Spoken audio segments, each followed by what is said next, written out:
Today, the Joe Biden, my time, has put together the American Rescue Plan. And what I'd like to do for the next 5 days or next 4 days through Thursday of this week is to go over the plan. Now, the plan is 600 pages long, and I've pulled out several segments of it. I haven't read the entire plan. I'll be better suited to give more detailed information probably by Wednesday and Thursday and then the week following. But I want to go over several items of the plans with respect to how much money has been allocated for rental assistance for people, both for rent, paying back rent, and for mortgages, and for vouchers for people who are coming out of homelessness and trying to recover. I want to go over that segment today. And of course, I'll be more detailed when I've had the opportunity to read more of the 600-page bill. And then there's a lot of money that has been allocated in this bill for home investments. I've really never seen anything like this bill before. I think it's the first in human history. Perhaps the New Deal may have had something similar to this, but Obama put together $1.5 trillion, but all of that money that Obama allocated was earmarked to go to AIG, that mega global insurance company that collapsed, Lehman Brothers that collapsed, Bear Stearns that collapsed, several other small banks that collapsed, and stock firms that collapsed by the hundreds, and a lot of money went to J.P. Morgan Chase. $1.5 trillion, which is $4 trillion less than what Biden is now putting out. When Obama put it out, poor people didn't get any of that money. All that money went to the rich and to the very powerful. And these people from Lehman Brothers, these stock firms, and this subprime lending mortgage money, they got billions of dollars put in their pockets, and nobody went to jail for the criminal activity. Obama did not prosecute. Obama and Tweety Pie, if you will, Eric did not prosecute one person. It is absolutely preposterous that the people at Obama get away with that. Eric Holder did not prosecute. Listen, the economy was doing so bad when George Bush left office. Obama came with the stimulus package of $1.5 trillion, just 4 points below where Biden is now. But not $1 of that was earmarked, especially for poor people. All of it went to stockbrokers and bankers and insurance companies and investors. And yet, the black man, the African American, went homeless in unprecedented numbers. He went homeless. None of them. But this plan, I've never seen anything like this. Thing is earmarked for poor people and poor people only. If you're making more than $120,000 a year, you can't even smell this money. They ain't gonna let you get nowhere. This is all for poor people, and mainly black and Latino people, which are all the same if you ask me. So what I'd like to be able to do is try to help you to understand and interpret the bill so you don't miss getting any of the opportunities that's going to be afforded to you in the rescue plan, and money to pay your back rent, money to pay your rent going forward. I think there's a plan where you can get money to pay back rent if you're behind in your rent as a result of the shutdown and loss of income, or just you're still working but you're still behind in your rent. You can get monies. Now, we're going to have to determine whether this money is going to be made through a state agency, whether the state has an agency where you can make the application, or whether the application can be made through a bank. I'll be more detailed about that on my next segment of teaching tomorrow, or next time you and I were together. But I want you to know that there is at least potentially, now it depends on how smart you are, there's potentially 18 months of money in this bill to pay 18 months of rent. For instance, let's say, for instance, you've been behind for the last year, right? And you'll get money from the state agency, no questions asked, to pay your rent. And then you can also apply, because the pandemic is not over with yet. In this rental assistance bill, there's over $21 billion just for low-income renters. You can get another 6 months. Let's say you get, in April, you get a check for, I don't know, what is it? I don't know, $10,000 to pay back rent, right? And they'll give it to you. You're entitled to it. You're entitled to it. They'll give it to you. You don't have to have a credit rating. You have to have any of that. Just demonstrate your low income. They're going to give it to you. It's supposed to, they want to give it to you. They got to give it to you. But then you can also ask for 6 months to pay your rent up until September because the economy still isn't doing well and you're still struggling. They will give you another $7,000 to pay your rent up until, so the thing now that you need to do is that I'm going to be going over these and there's several segments, is you need to be able to know exactly where to make that application. And we're going to discover what will be the venue, whether you be a state agency that you'll go to and you'll make the application. Now, the state isn't ready to handle all of this, or nor the banks, but at some point they're going to indicate here is where you go to get that money. And that has to happen within the next few days as Biden is going to spread out across America selling this bill. But potentially you can get 18 months of rent from this package and you will not be called a thief. You know, and if you're making less than $75,000 a year, you're entitled to it. I suggest you go get it. There's also several $1 billion for vouchers. That is to say, let's say you were in a homeless situation, right? And you want to be able to move out of the homeless situation into your first apartment. Let's say somebody like Minister Hamlin, for instance, who was homeless for about a year or so. She can apply for a voucher to not only to pay her rent, but to assure that her rent will be paid for the next 2 to 3 years. Because she has demonstrated homeless. Now let's be clear. There's one thing if you're living in an apartment and you're under rent threat, that is to say you can't pay your rent, but you're still there. You're not homeless. Then there's rental assistance. Let's be clear about that, and we're going to have maybe somebody that will do some secretarial work on this, the rental assistance segment of this bill. Then there is the voucher segment of this bill for vouchers for homeless people. Let's say you can demonstrate you were homeless over the last year, right? Or the last 5 years, that you were homeless and you're now seeking to get permanent residency. They will give you a voucher, which is a guarantee of your rent and your utility being paid through. There are billions of dollars have been set aside. So what Biden plans or wants to do here is to assure that go put an end to homelessness in America as we know it, and an end to children being raised in poverty as we know it. Now, I'll tell you what I believe is going to happen 9 months from now, the beginning of the year 2022, when inflation kicks in. But you don't want to hear that right now. It's bad news. But you want to take advantage of all of the good news. So let's go over it. Now, there's rental assistance for people to get. You can get money to pay your back rent. And I would say that I believe, now I'll have to look at the fine print. Again, it's 600 pages, and I haven't read all of it.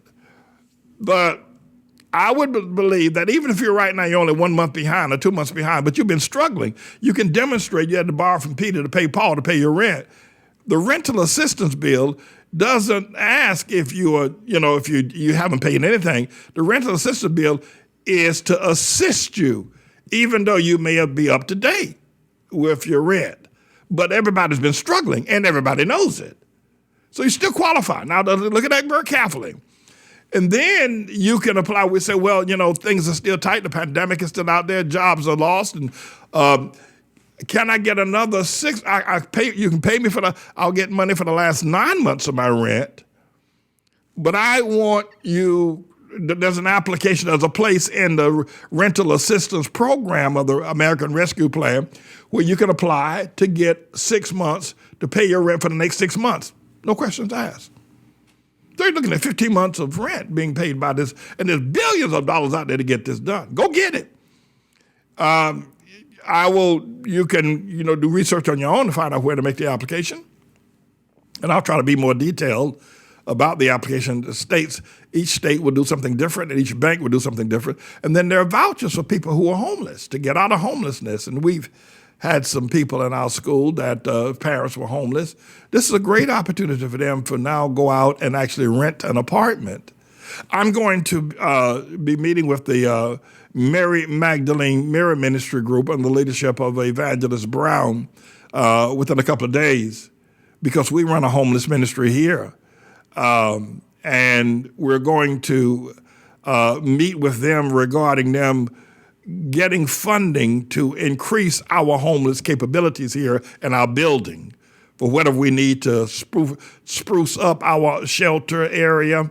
We're going to put the Mary Magdalene Ministry on that, plus food assistance program that the program will also allow us to be able to secure funding for food assistance using our courtyard and other places for people can eat.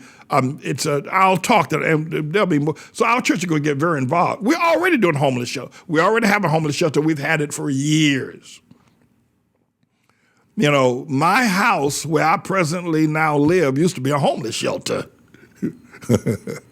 This studio that I'm now in used to be a homeless shelter. We had more homeless people here than they got in China at one time in our church. The old buildings should be homeless all over everywhere. So we are going to now look carefully at improving our homeless capabilities by making an application to this plan. This is symbolic. It's where Jesus was baptized. It's where John baptized. And so this is not a rebaptism. It's just a symbolic, if you will, act of what we're going to do, being in the water at the place where Jesus was baptized. And what I'd like to do is to baptize today that we would come to terms with the understanding of what God is calling for in righteousness. He's not calling for prosperity. He isn't calling for culturalism. God is calling for righteousness. If we would commit ourselves to fulfill all righteousness, and God has called us to be persecuted for righteousness' sake, as John was persecuted for righteousness, and so Jesus. I got to tell you that I'll never forget this experience of actually stepping in the water where Jesus were baptized, and where John has baptized so many people. This is such a historic and a powerful, powerful sight. Just to touch the water was so critical. And I'm glad that people got baptized to have that experience. It was a safe experience and a great experience. I'm not even going to change my clothes. I want to just stay in baptism mode until I get back to the hotel. So that's what I want to say. All right. This has been live from the Jordan River. God bless you all. Peace. That's nice. Righteousness. Boom, chakalaka goes right there. My mother started liking the school and let me come here every single year. It has been 5 years and now I'm in the 7th grade. I still love the school. It has taught me a lot of things about the world and all around it, and let me see things I've never seen before, like me participating in the history fair last year. I would like to give thanks to all my classmates for making me feel comfortable and at home here.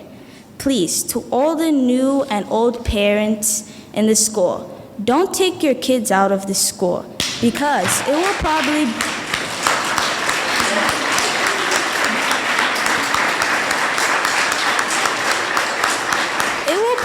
be the biggest mistake you've ever made. No matter what type of child you have, this school will shape it into a world leader. So do yourselves a favor. Oh my goodness. Okay. So do yourselves a favor and keep your kids here till they graduate, and it will change yours and your child's life. Peace and blessings. Over the years, we have served more than 1 million meals to hungry bellies and hungry people here in the Harlem community. And I wanted you to be able to see that. I want you to see our involvement with youth, our summer youth programs, our courtyard being used as a place where children can be safe, guarded, and protected as they have their miniature swimming pools, and a safe place for children to eat that is guarded, that is protected by our own sense of security, and the wholesome and fresh meals that we serve. We wanted you to be able to see the mission of this church. And we've been doing this for years. Just recently, one of our members, more than a 30-year member of this church, but it hasn't, not one that, that you would probably find as members of some other churches with their nose stuck up in the air. But her father is now close to death or very sick in the state of South Carolina. And I said to her, because she doesn't have money, I said, we will buy you a bus ticket, a round trip bus or train ticket for you to travel to South Carolina to be with your father in this time of pandemic. There's very little funding around. There's sickness everywhere. And the thing that just blew me away was she said, as she was talking to Elizabeth, she said, but how are you going to do that, to pay for me a round trip ticket to travel and give me expense money? And because Pastor Manning has to feed the children, he has to educate the children, he has to buy school supplies for them, he has to pick them up in the mornings and take them back, and then he's got the ministry he has to take care of, all the bills of running the church, of keeping a major house like our house operational, keep the lights on, how are you going to be able to do that? And she was almost reluctant to take the money because she felt that it would be better served by feeding the children. We gave it to her anyway. But we want you to know that we do a work in this community. There have been a lot of lies told on us. And it's almost unimaginable why some of the people that have lied on us. But I can tell you behind all of it is the LGBTQ community. They don't want us to be successful, but we are, and we're going to continue to be successful in serving the meals that we're serving and serving the people that we are. And the LGBTQ community will not take us down. They are not going to take our church. Yet they've defamed us. They've written ugly newspaper articles about us. They've marched against us. They've done a whole lot of ugly things. But you see what we have done, and that's not even the half of our service to children and to the needy in terms of our homeless shelters and the things that we've done over the years. And we will continue. And probably the lies and the smears and the ugly newspaper articles and the wicked spirits and the so-called I ain't for the black man, that is not going to go away. I don't expect it to go away. I don't. But I do tell you this, that we will succeed against all of that, for God is with us, and I am his servant.